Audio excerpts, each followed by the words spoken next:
Hey, everybody. I am so excited. I am in Western Massachusetts visiting my oldest and bestest friend, and Ken Schafer, who we spoke. God, when did we speak? We've spoken a couple of times. Yeah, it's been a while though. I think it was in the springtime. Yeah, is kind of local. Like in America, if you're an hour away, you're local, right? Yes. Whereas in the UK, nobody comes if they're an hour away. Like they tell you to fuck off. But anyway, Ken wrote this book, which is called A Practical Guide to Managing Erectile Dysfunction. And as everybody knows, I could talk all day about erectile dysfunction because I had a couple of partners in my past 20 years, both of whom sadly are no longer in this world. And the way that their chronic illness panned out initially was through having erectile dysfunction. And that led them on a journey to discover what was going on. And that led them to finding out that they had some very, very serious health issues. And as we both know, Ken, that's the deal with erectile dysfunction. Yes, erectile dysfunction is usually a sign that something is going on in your body, that there's something you need to address. Absolutely. And so Ken, we don't need to talk about your history because I talked about it on the podcast, but in summary, Ken struggled himself, and that led him on a journey to writing this book. And, what I remember from our conversation was the fact that the reason why you wrote this book is that often the healthcare professionals you saw weren't giving you the best advice. Right. I found that good advice from the medical profession, at least in this country, is few and far between. Yeah. You really do have to search for a doctor that knows what they're talking about. Yeah. And we were just talking about testosterone as an example, because I've just started taking it, and you were on it, and you started to experience some very strange side effects I'd never heard of before. Well, I had a dosage that was way too high. Yeah. And if you have too high of a dosage, you will probably start converting it to estrogen, and that can lead to some interesting consequences. Yes. He didn't grow boobs, by the way, No. Just in case you're wondering. But I cried a lot. Did you? That's so bizarre. Honestly. Oh, I was a mess. I've never heard that before, crying a lot from too much testosterone. Well, but I guess it happens, right? Yeah, testosterone is a precursor to estrogen. So if you take too much testosterone, your estrogen levels will go up. Yeah. And you'll, as a result, start crying a lot. Possibly.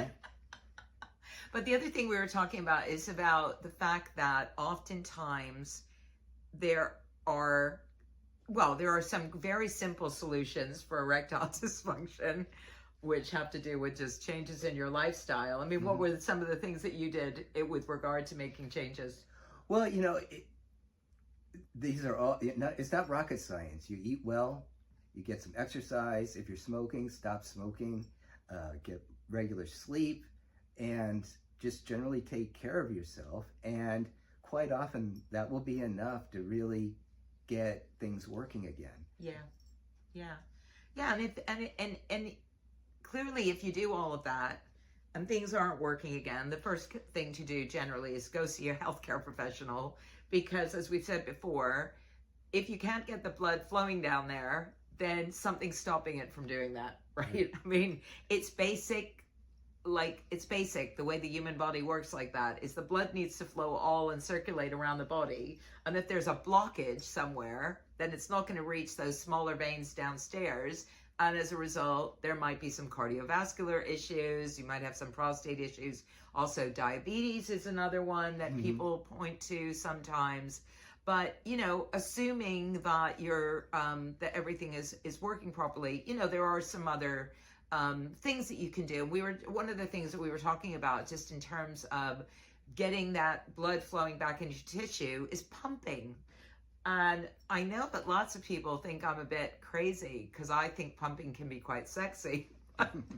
But I think it's how you look at these things, Yeah, I mean, no, I don't think very many people are going to say, I love getting out my pump and pumping. But is it worth 15 minutes of your day Yeah. to improve your sex life? Yeah. And I think for most people, the answer is yes. Yeah. And as someone who has pumped, I'm curious to know, because there's a lot of different kinds of pumps on the market. Do you find that one is necessarily better than the other? Because I have my doubts about whether or not you need a really expensive pump. You don't. In Yeah. fact, my go-to pump is something that probably costs my urologist $5, Yeah. and he gave it to me for free. Really? It's a very simple. It's just a tube and a little hand thing. Yeah. And it works fine. Really? Yeah. I've had more expensive pumps, and they didn't do any better. So I am not. Now I've had pumps that definitely didn't work.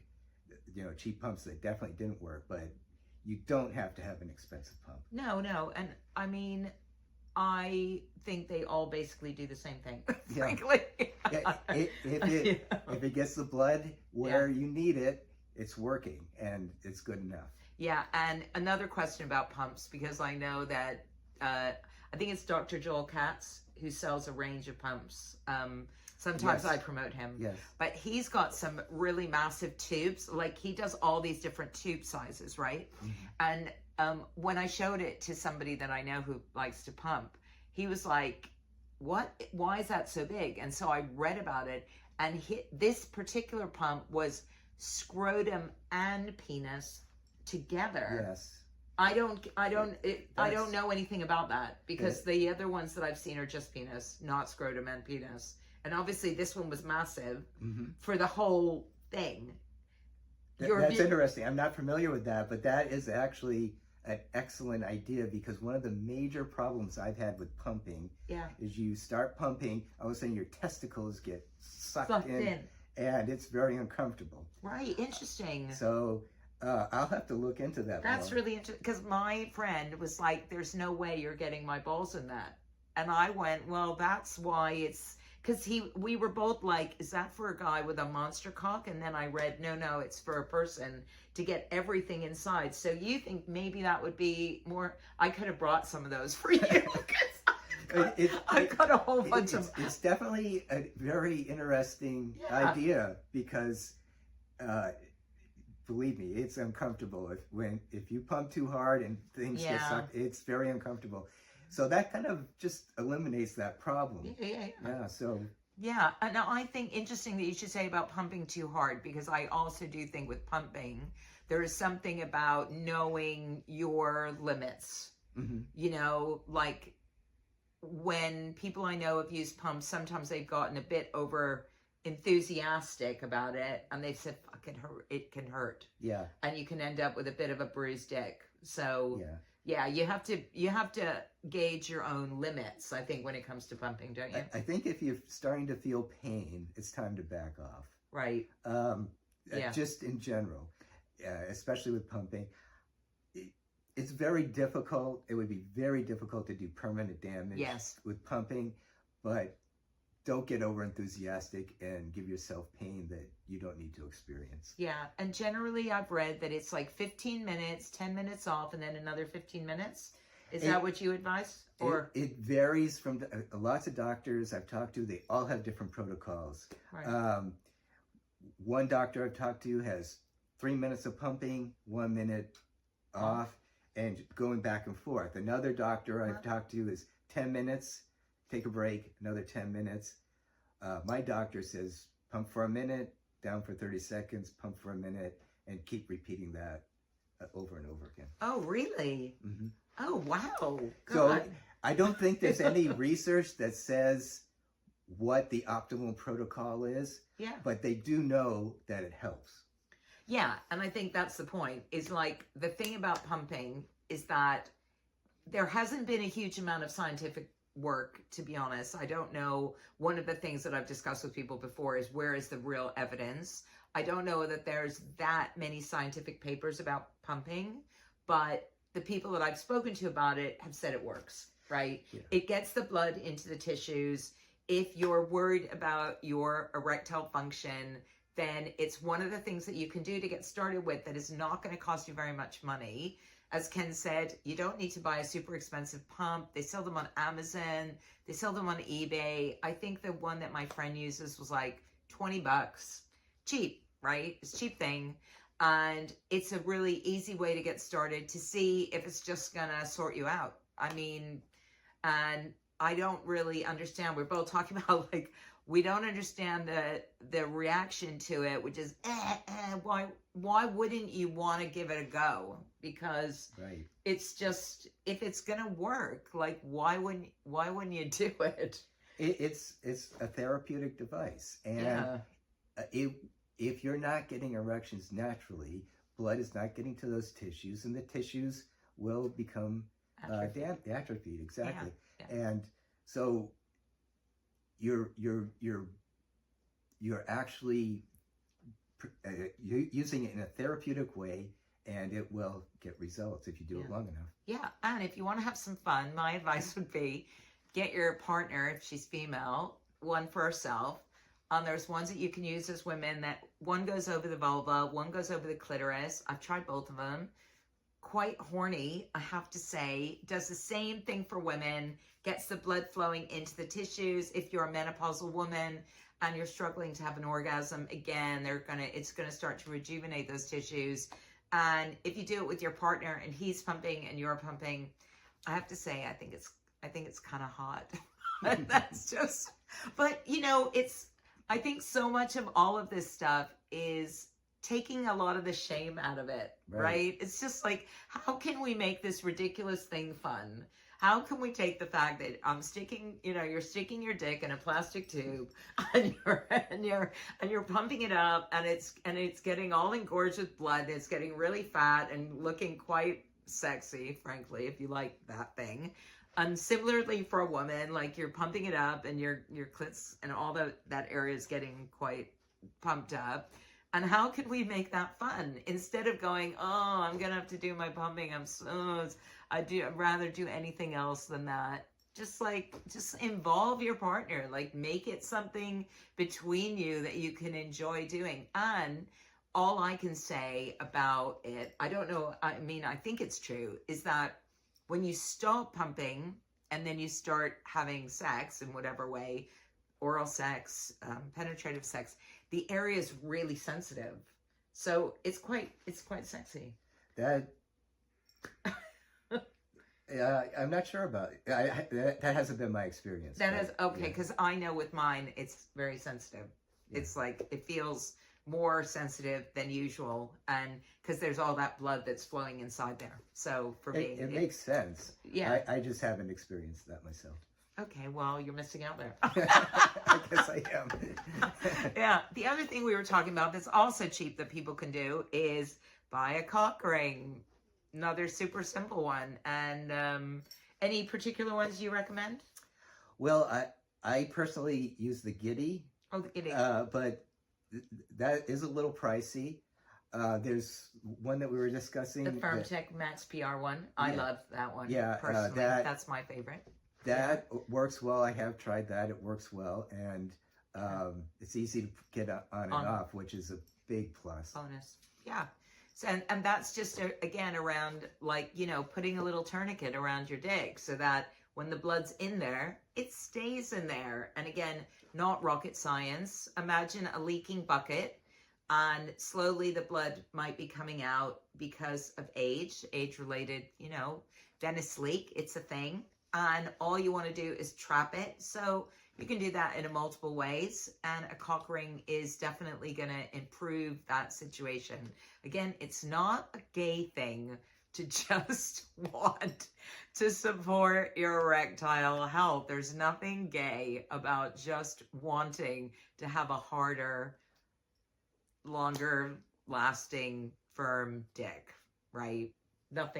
There's nothing gay about that. There's just, not that there's anything wrong with anything that's gay, frankly, but you know, I mean, when we start putting these things in little buckets, like I can't do this because it's that and I'm not that and you've got to do this, it's just ridiculous. I mean, you know, focus on your goal. Yeah. You know, the details are the details, but you know, you want to improve your sex life. Yeah. This is the way to do it.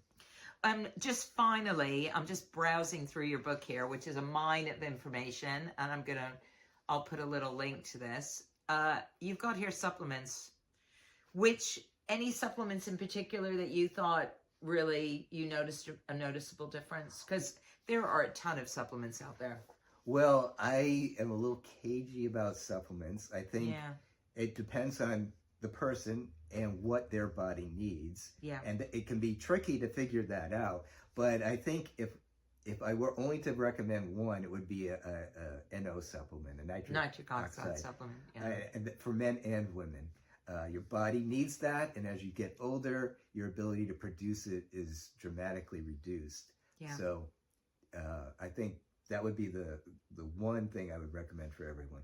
Yeah, I know that there's a few that I've seen. There's actually, in the UK, there's a woman that is a doctor that's just started producing one. I recommended one by Clubhouse Supplements. I don't know if you're familiar with them, called Wood, which my friend thought was created a hard wood as opposed to a soft wood. So he thought that was pretty amazing. I know that Judson Brandeis does one called Affirm. I don't know if you've seen that one. Do you have any that you can recommend? I am terrible at remembering brand names. I use one that one of my doctors sells, and I don't remember the brand name. Okay. But it's based. The problem with some nitric oxide supplements is they're using sources of nitric oxide that are high in oxalates. Oh, okay. So if you have any predilection to getting kidney stones, you want to avoid those supplements. Oh, okay. The better supplements are based on arugula. Arugula? Mm-hmm. Seriously? Yeah. Oh, right. I've seen beetroot, and I've seen... Beets are high in oxalates. Oh, right. They're very good as a nitric oxide supplement, but it is something that you need to be aware of if you're going to take supplements. Yeah. Kidney stones are very painful. No, nobody wants a kidney stone just because they want a hard dick, that's for sure. Anyway, Ken, it's been so lovely to spend a little bit of time with you. This is his wonderful book that's all about managing erectile dysfunction. And Ken has a huge amount of knowledge around this, having seen loads of doctors and tried all sorts of things. So this is a very personal book written from his own experience, his own journey. And yeah, I highly recommend it. Give it a shot, give it a look. It's on Amazon. Yeah, thank you. And lovely to finally meet you in Western Mass. Let's have something to eat.